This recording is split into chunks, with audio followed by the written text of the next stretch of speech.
Minggu. Oh iya malam minggu. Malam minggu, karena kalau Malam malam minggu, minggu itu benar-benar. biasanya hujan. Daripada kalian sama yang hujan-hujanan naik motor, mending kalian nonton FFM dan share sebanyak-banyaknya. Anyway, Let's go. Survivors, here we go. First round of Free Fire Indonesia Master 2022 Spring Play-ins Bermuda. Let's go.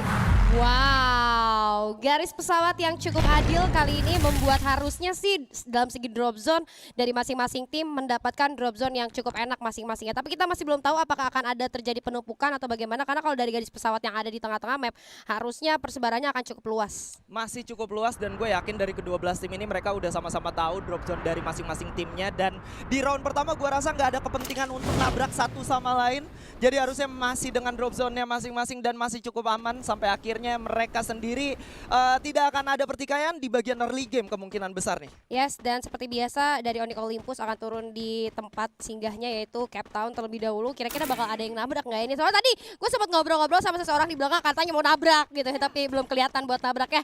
Sejauh ini kita lihat juga dari masing-masing tim masih memilih drop zone masing-masing. Yang menarik adalah GRC, mereka melakukan split yang cukup berjauhan di mana mungkin ini demi memaksimalkan resource yang nantinya akan mereka miliki. Sementara itu kita lihat dari POV GPX sendiri, Wings dan kawan-kawan bersinggah di Kota Tua yang menurut gue ini akan menjadi sedikit kesulitan karena Kota Tua nggak terlalu banyak juga resource-nya mungkin.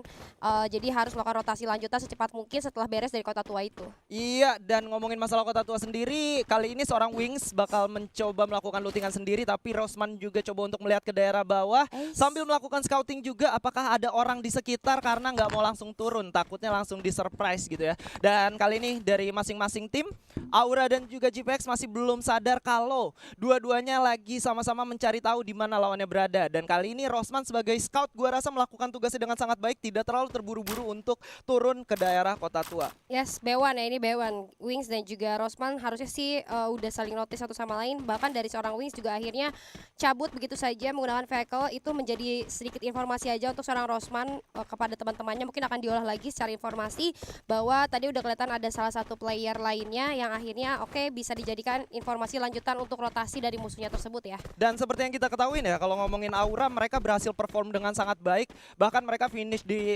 posisi kedua pada akhir week dari FFM setelah masuknya Adrian dan juga MGUT. Dan ini menjadi satu kabar yang cukup baik untuk Aura Fams. Akhirnya MGUT dan juga Adrian yang sebelumnya bermain di divisi 2 atau bersama Ignis mulai masuk ke divisi pertama dan langsung memberikan dampak yang sangat positif, Julia. Iya, membawakan perubahan yang sangat positif ya untuk Aura Ignite sendiri di minggu-minggu terakhir. Agak sedikit ketar-ketir tapi sekalinya mereka kasih perubahan itu benar-benar bikin kita semuanya terbakar ya, kayak namanya Aura Fire gitu kan. Waduh. Dan itu membawa perubahan yang cukup signifikan tentunya. Tapi kita beralih karena POV dari Kings kali ini seru ya terbang. Dari King sendiri mereka berhasil dapetin 2 high tier lootingan atau drop zone yang dimana ada graveyard dan juga ada observatory. Kali ini mereka tidak bersinggungan dengan siapapun dan artinya mereka akan memiliki resource yang lumayan banyak nih. Tapi nggak tahu kenapa dari seorang Rehan sendiri baru punya Glue Wall 3 dan juga Glue Wall 1, medkitnya 3 ya. Ketukar ya Pak ya. Pak. Ya, dalam segi resource mereka akan sedikit unggul daripada tim-tim lainnya. So untuk segi team fight-nya mereka harusnya lebih siap dong daripada tim lain.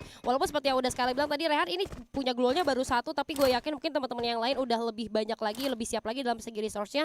Karena tadi udah dibilang sama Skala ini mereka dapetin tempat yang high looting gitu. Mungkin Rehan sebagai ngalah dulu lah ya buat teman-temannya. Ngasih dulu ke yang lain lah ya. Tapi anyway kita beralih sedikit ke arah Galaxio yang benar-benar baru memanfaatkan roster barunya, mendatangkan salah satu predator dari divisi kedua yaitu Haidans kali ini sudah melakukan rotasi menggunakan satu mobil tukang culik ini. Tukang culik ya. Ini ya agak berbahaya juga ya, awal-awal udah langsung rotasi dan ternyata di dekat mereka udah ada tim dari Tang City Esports dulu ya. Yes, dan teman-teman dari Tang City Esports juga sudah mulai menyadari akan kedatangan dari Galaxio, bahkan sudah mulai setup, ada Glue Wall yang sudah mulai dibuka, sudah mulai ditembakin kali ini vehicle yang dikendarai oleh teman-teman dari Galaxio langsung mundur, setup dulu kayaknya teman-teman dari Galaxio. Kayaknya tadi dari Galaxio sendiri masih belum ada orang di sana ya, jadi cuma ngecek aja ternyata ada orang, akhirnya mereka respect, mereka mundur dulu coba untuk setup lebih siap lagi menghadapi teman-teman daripada Tang City. Iya, dan kali ini Tang City sendiri yang sudah melakukan rotasi ke daerah checkpoint kedua mereka dari arah Poci menuju ke Mars Electric. Kali ini benar-benar bakal stay aja karena mereka juga coba memanfaatkan adanya kalau kata Mr. 05 itu tempat jajan. Tempat jajan ya? Jajanan kalau nggak lope-lope itu deket sama lope-lope. Kata Mr. 05 itu lope-lope dan tempat jajanan ya guys. Tapi ternyata dari teman-teman Galaxio memilih untuk tidak ngeladenin Tang City ya, dan mereka akhirnya pergi rotasi karena kalau kita juga Mars Electric berada di ujung circle yang mana zona selanjutnya mungkin akan sedikit mengerucut lagi. Akhirnya mereka meninggalkan daerah tersebut. Namun kita move lagi ke arah POV dari teman-teman GRC Aphrodite yang mana cukup berdekatan dengan SES. Oh, bahkan sudah saling bersinggungan ya, sudah saling lihat satu sama lain. Sedangkan dari GRC langsung set up di dalam rumah yang sudah mereka tempati, namun SES Goboba pun tidak menghiraukan itu, langsung melakukan rotasi lanjutan. Kalau gue lihat ini banyak banget tim-tim yang bermain secara objektif ya. Mereka nggak terlalu terlalu terpancing sama tim fight, tapi mereka lebih ke arah rotasi-rotasinya. Oke, masih ke arah rotasi-rotasinya aja, dan menurut gua satu hal yang cukup wajar ya, karena dari 12 tim yang bermain diambil 7 tim, gak ada alasan untuk terlalu terburu-buru. Benar, Apalagi benar. ini adalah round pertama yang dimana semuanya sama-sama masih memiliki chance yang sama. Kalau sekiranya mereka memutuskan untuk fight di bagian early game dan akhirnya jatuhnya gambling, itu bakal sangat dirugikan salah satunya jika harus tusun dan harus mengubah strategi, mengingat hari ini cuma ada 6 match aja. Betul, itu tadi parkir motor di dalam rumah, emaknya ngamuk tuh. Ngamuk ya? Emaknya ngamuk. Kamu masuk-masuk bukan assalamualaikum malah masukin motor, dinyalain pula. Motornya dinyalain terus motor gede lagi. Kalau saya kan didorong masuk rumah. Buka Didorong, dulu. Assalamualaikum. Pakai keset dulu gitu kan. Ini masuk motor gede dinyalain gitu. Itu asap apa nggak berkabung di rumah gitu Kalau kan. gua kesetnya biasanya dipakai buat standar. Buat standar. Biar nggak lecet ya Iya, kan. iya benar. Ngomongin masalah lecet, kali ini bakal ada yang lecet kayaknya karena ternyata MBX sendiri masuk ke pertengahan antara GRC, SES dan juga Jet Capital, di mana udah ada 4 tim yang bertumpukan di daerah Poci. Menurut lu gimana nih, Jo?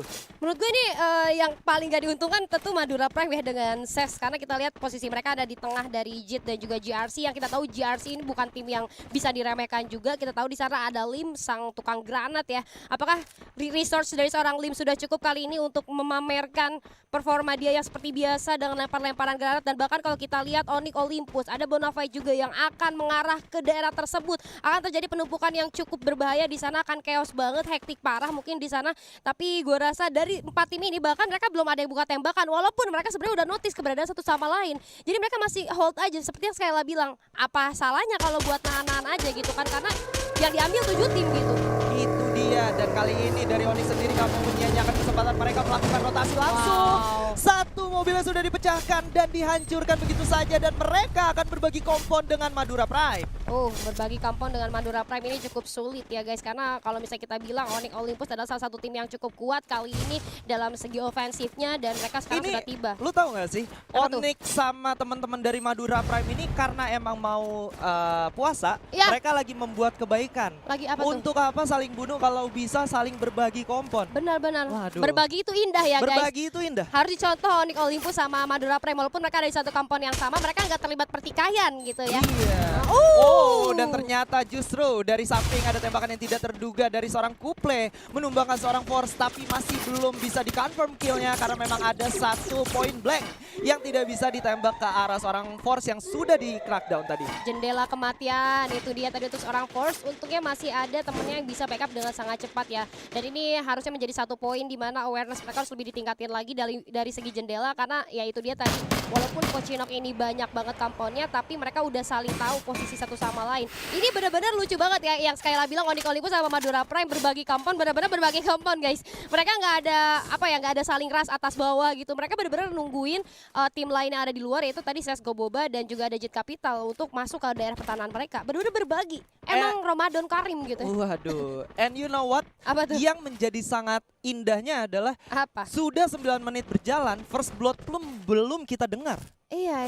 Belum Ini sama sekali ada yang berhasil mendapatkan kill. karena Ramadan itu harus sabar. Ramadan tiba, Ramadan tiba. Tapi Harus sabar. menurut gue ya, kalau kita lihat dari drop zone-nya, beberapa tim yang bermain dari daerah utara bakal sulit banget untuk masuk ke daerah Poci. Karena lu lihat di Poci sendiri udah ada sekitar 5 sampai 6 tim yang sangat berdekatan. Ditambah kalau lu lihat tadi rotasi dari Aura sendiri, mereka nggak punya yang namanya vehicle. Kalau mereka mau turun ke daerah Poci dan zona mengharuskan mereka untuk turun, gue rasa bakal sulit banget. Ditambah dengan ada Bonafide dan juga GPX, ketiga tim yang berada di utara bakal memutar otak gimana caranya kita bisa datang ke daerah Poci. Tapi buat yang tim-tim yang ada di daerah Poci, mungkin memasuki itu akan menjadi satu kesulitan karena kalau lu lihat dari berbagai arah ya, utara, barat, selatan tuh sudah ada tim-tim yang siap untuk Berbagai datang. mata angin ya. Berbagai mata angin ya, udah ada siap tim-tim yang datang. Kita lihat dari Tang City, ada MBR juga, kemudian kita lihat ada Kings yang udah siap untuk masuk. Jadinya jatuhnya mereka bakalan di sandwich sama banyak tim yang belum nyampe ke Poci itu sendiri. Tapi kalau gue rasa kalau mereka nahan selama ini itu bakalan pecah pertarungannya, ini bakalan awet kayaknya 12 tim sampai ke menit 12 mungkin ya, karena ini benar-benar nggak ada yang buka pertaruhan sama sekali, hanya sedikit tembakan-tembakan aja tadi ke arah seorang Force, tapi itu pun enough gitu, sampai situ aja gitu. Sampai itu aja, dan kali ini 10 menit sudah berjalan masih 12 tim, 48 orang yang bertahan, tidak ada yang berhasil mendapatkan terblot. Tapi kali ini Galaxio sudah coba untuk melakukan agresi ke arah teman-teman dari SES. Satu orang udah cukup sekarang tapi tidak bisa di-end karena kali ini Zona sendiri masih bergerak berada di pertengahan antara Poci dan juga Pick. Ternyata teman-teman yang berada di utara masih punya kesempatan untuk bertahan, khususnya Aura. Oh my god, Aura sendiri udah dapat kompon di daerah rumah beton ya. Iya, dia rumah beton, dan kalau bisa gue bilang di sini benar-benar pasif banget ya tempo permainannya. Nggak sama sekali naik ataupun turun, bahkan datar banget. Menit 11 belum ada kill sama sekali, Julia. Gimana belum nih? ada kill sama sekali. Ini adalah sejarah yang baru ya kalau gue bisa bilang. Namun kita lihat kali ini dari seorang Kuple udah coba menembak ke arah teman-teman dari Onyx Olympus nih, Skyla. Yes, di mana teman-teman dari Onyx Olympus harus merasakan timah panas dari dua arah yang berbeda yang dirasakan dari teman-teman CSGO Boba dan juga MPX yang ditembakkan ke arah mereka. Tapi tentunya dengan satu kompon yang mereka miliki masih bakal menjadi satu kesulitan kalau sekiranya SES dan juga MPX ini melakukan agresi ke arah mereka, karena rawan banget. Itu cuma ada satu rumah dan di rumahnya itu kecil banget, rumah kayu. Kalau di spam grenade tuh kelar sih. Wah, udah ada clue juga yang diaktifkan, ini semakin memberikan informasi yang cukup jelas di mana saja tim itu berada. Tapi kalau dari Onyx Olympus kita lihat dari segi posisi mereka jadi serba salah. Kalau keluar mereka bakal ketemu sama CSGO Boba. Kalau mereka mundur ada MPX juga. Jadi mau gak mau mereka harus diem di sana di rumah kayu itu. Tapi sedangkan rumah kayunya udah seperti Skyla bilang bahwa itu kecil banget, di spam granat JRC datang aja udah tuh capek banget gitu kan. Aduh, tapi ternyata linknya terjatuh, Skyla. Di mana seorang Liv kali ini sudah berhasil di take down begitu saja walaupun tidak bisa di-end. Tapi agresi dari Kings kali ini tidak bakal kendor karena mereka sudah tahu tujuan dari mereka adalah masuk ke zona selanjutnya, dan penghalang mereka adalah teman-teman dari JRC. Apakah ini bakal menjadi satu fight di mana first blood bakal didapatkan atau ternyata tidak, karena JRC-nya lebih memilih untuk mundur terlebih dahulu nih, Julia. Kok udah 47 ya? Berarti udah ada satu. Oh, Rafnya udah hilang ternyata tadi ya, ada serangan balasan ternyata ya. Dan akhirnya berhasil mengalahkan seorang Raf. Tadi gue agak aneh, kenapa ini ada 47 tapi gue tadi nggak lihat siapa yang di-kill gitu. Ternyata ada Raf yang sudah berhasil di-takedown, dipulangkan ke arah lobby. Dan kita lihat, ada satu Skyler yang akhirnya berhasil menjatuhkan seorang Calvin. Kali ini Raka EZ coba untuk membackup. Menggunakan Chrono di sana, kita lihat seorang Black coba untuk maju memberikan backup fire, namun ternyata critical damage yang cukup sakit kali ini. Ada Flash Freeze juga dilemparkan, mendelay pergerakan teman-teman daripada Aura Ignite, Skyla. Iya, dan kali ini satu poin eliminasi sudah berhasil di-secure oleh Engat dan kawan-kawan, di mana Bonafide hanya tersisa 3 orang.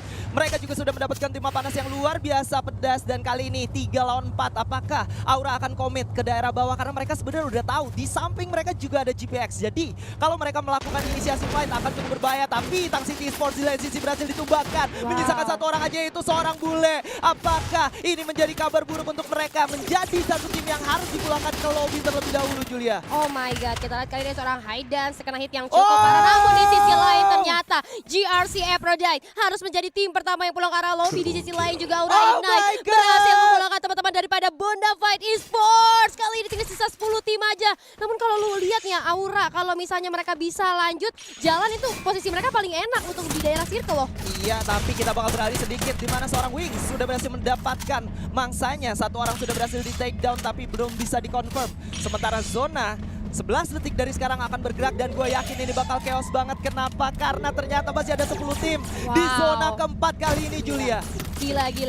Di zona keempat masih ada 10 tim. Ini udah pasti bakalan crowded banget nanti di late game-nya. Tapi kita lihat kali ini ada seorang Wing sudah mulai memantau adanya pergerakan dari teman-teman MBR Epsilon.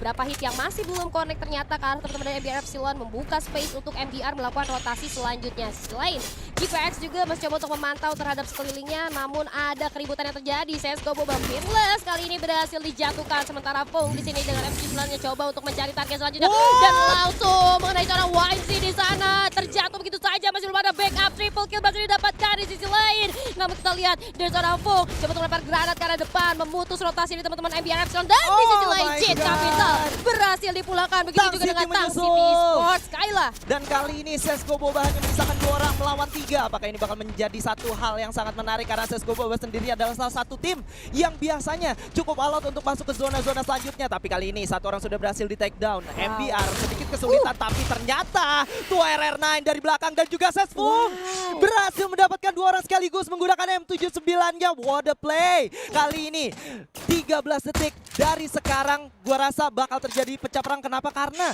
zona sendiri bakal bergerak 30 detik dari sekarang nih. Otomatis di 15 detik sebelumnya harusnya mereka sudah saling mengancam satu sama lain, Julia. Wah, Aura Ignite sih jalur paling mantap untuk masuk ke circle. Sedangkan tim-tim yang berada dari Pochi ini bakalan try hard banget untuk masuk, saling bersenggolan dan bahkan tembakan-tembakan dari Onyx Olympus kali ini mengenai teman-teman dari Aura Ignite. Yang kita lihat dari segi obstacle cukup minim dimiliki oleh teman-teman dari Aura Ignite. Namun tidak masalah, di sisi lain juga Lau mendapatkan tembakan yang cukup sakit. Peluru panas berhasil menjatuhkan dirinya. Masih belum ada backup dari teman-temannya. Oke, sudah berhasil dibangunkan kembali. Namun MPX kita lihat kali ini masih dalam posisi yang sama. Belum ada pergerakan selanjutnya, Skyla. Ya, dan kali ini zona akan bergerak mulai dari sekarang. Peperangan juga gue rasa sudah mulai terasa di beberapa titik. Sudah ada tembakan-tembakan yang sudah saling tukar. Di mana seorang Buffle sudah merasakan timah panas yang ditembakkan oleh teman-teman dari King. Satu orang dari Galaxio sudah berhasil ter-knockdown. Di mana MGAT kali ini menggunakan VSSX-nya berhasil mendapatkan satu orang lagi dan berhasil di-confirm begitu saja. Kings dengan 4 poin eliminasinya bakal coba untuk masuk ke dalam zona selanjutnya. Di mana yang lainnya masih sibuk satu sama lain. Galaxio harus menjadi tim ketujuh yang tumbang. Dan kali ini Onyx, MPX